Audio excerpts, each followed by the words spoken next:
a video about like what a kind of realistic recovery is. I kind of feel like in the day of like Instagram and YouTube and everybody's life looking perfect all the time, like recovery is far from fucking perfect.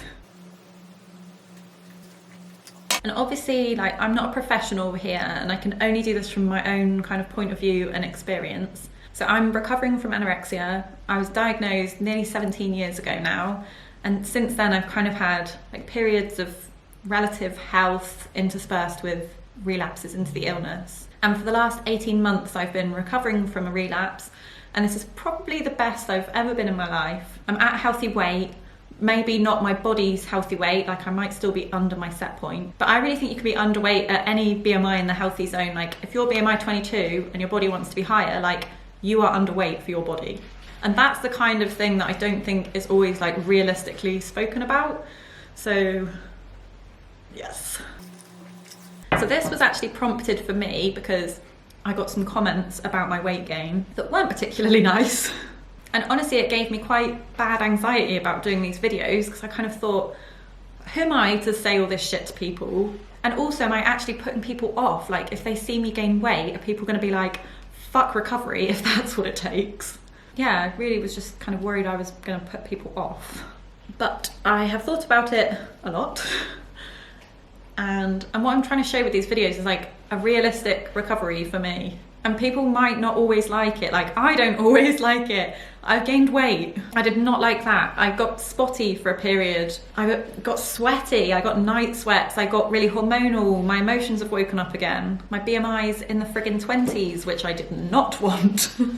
I fully wanted to buy into this image of recovery at BMI 19 or BMI 20 and everything will be fine, but that did not fucking happen for me. And like my weight hasn't gone on perfectly evenly. I don't have a gap between my legs. I don't have abs. I don't have a teeny weeny skinny malinky bonesy McBones waist.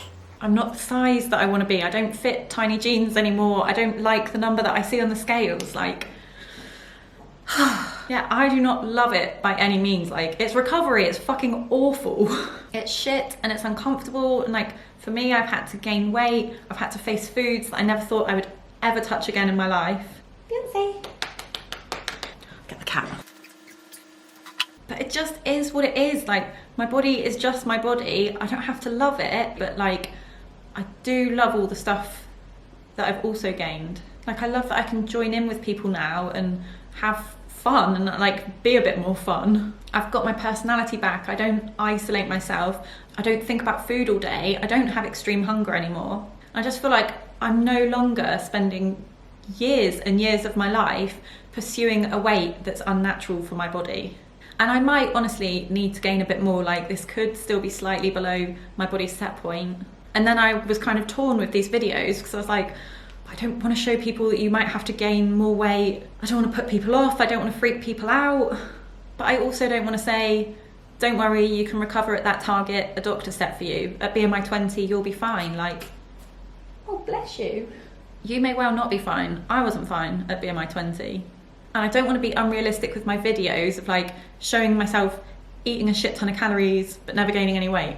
Or I can be recovered but still only eat certain types of food. Or just like make recovery look fun or something, or like that I love my body or whatever. Like, no, it's a shit show. And I think if I was watching that, I would be like, well, what the fuck's wrong with me? Like, why do I gain weight if I eat a shit ton of calories? Or why do I cry my food down or get frozen in a supermarket because I can't choose something, or grow out of my clothes? Like, oh, are these people better than me? Like, no. Recovery is a shit show. And it's really kind of tempting to buy into like perfect recovery, because I would fucking love to eat and eat and eat and never gain any weight, or to not restrict any food but still have a suppressed body weight. But like, that's fucking mental. It literally just took me about 20 minutes to buy those 3 items. I've had a real craving for overnight oats recently, so I just popped to the shop to get some milk and yogurt. But then when I came to the yogurt, there's like all these different fat percentage options, and it absolutely just sent my head into a spin. Like my automatic thought is still choose the lowest, choose the lowest. And then it's like, oh, do you even need yogurt in it? You could just have milk, would that be less? And then I'm like, well, is overnight oats more than toast or something? And then it just goes on and on and on. And then I'm like, no, I was gonna get normal yogurt, just pick it up. And so then I go back to get the yogurt, and then my head starts again like, yeah, but you could just get that one, it's lower, that's going to be better. Like, ugh. And then before I know it, I've been in there for 20 minutes staring at yogurts. Ugh. In the end, I managed to just think like, okay, that is just a thought. Doesn't mean you need to act on it. And an old thought at that, like, that's the shit I'm trying to rewire in my brain and unlearn. And if I give into it, I'm never going to unlearn it. Yeah, kind of don't take the comfortable option. Like, that's the shit that keeps me in eating disorder Groundhog Day for the rest of my life. And it's okay to feel a bit shit. Like, feeling shit won't last forever, but my eating disorder will. Okay. The cats have come to see what's happening. Okay.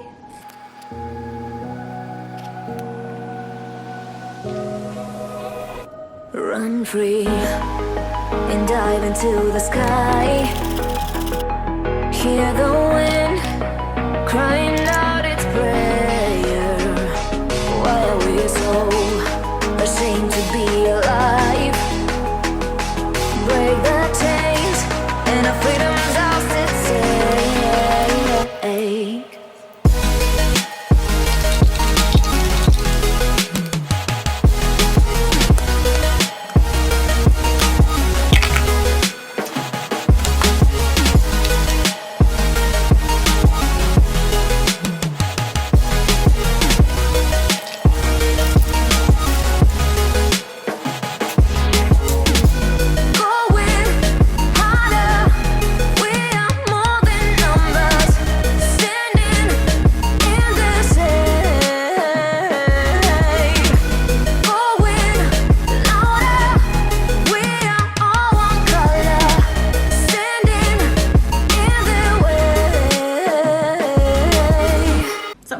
A lot for me in recovery is like the clothes I choose to wear.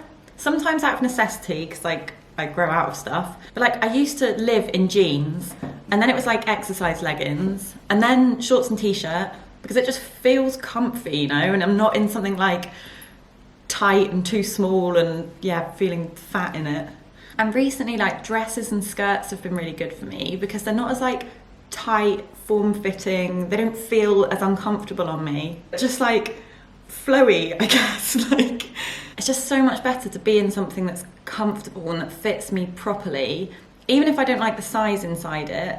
I think some people might have watched me like change clothes sizes, change my clothes, whatever, and be like, oh my god, I would never do that. If it means growing out of this, whatever, or changing clothes size, like absolutely no way. And honestly, like 18 months ago, I would have thought the same thing. When I was underweight, I used to look at photos of myself at healthy weights and genuinely think they looked totally disgusting. And I didn't think it about other people that were healthy weights. Like, it was very much a me thing. Like, I used to say, it's fine for them, they look lovely, just not for me. Like, my expectations on myself were very different. But now that I'm here and like I'm at the healthy weight, I don't know, it's not as bad. It's just a body, you know? And whilst I don't always love my body, like I do love the stuff this body allows me to do and the food it allows me to eat. And I don't think this fact is helped by like this kind of image of recovery at like body suppressed weights still, like. And yeah, I'm not calling anyone out, but like that is just bullshit. And I never had massive body dysmorphia when I've been ill. I don't think it was so much my perception of my body that was distorted. It was like my perception of what I thought healthy was or what I thought looked okay. Yeah, I kind of saw healthy as like too big for me. Like, it's fine for them, but it's too big for me. And the good thing is, in trying to just like sack that belief off and let my body decide what it needs to do, I've kind of found that as my body size has increased, so has like my perception size. Yeah, that doesn't make sense. Like, as my body's gotten bigger, my kind of expectation of what's okay for me has also gotten bigger. So I don't know if that makes any sense at all. When I was underweight, I was so terrified of a healthy weight. I thought it was too big for me, I'd look disgusting, I'd never be able to be happy at that weight. But now that I've got here, like, it's actually not as bad, and the shit that I've gained with it is just so much more important. Like, even if I did prefer my body however long ago, like the shit I had to go through to have that body, through like restriction, planning food, thinking about food 24 hours a day, obsessing about food, isolating myself, like, was that really worth it? Like, no, no, like fuck was it? Whereas now, realistically, I do not love my body. Some days I have really, really bad days where I think I'm fat and disgusting and horrible, but I can eat what I want. I don't have to restrict. I don't think about food all the time. I can join in with people. I can be fun. I can be a bit more spontaneous. I just think this image of like a perfect figure in recovery is just unrealistic. Like, we're not recovering for a certain body type. Even if it is a healthy one, like, you're recovering for life. And like, your body's just supposed to be the size your body's supposed to be. Like, you'll be you sized, I'll be Meg sized, so-and-so will be so-and-so sized. So I'm really waffling on now. I actually don't even know if I'm making sense anymore, so I'm gonna go. But lots of love to everyone.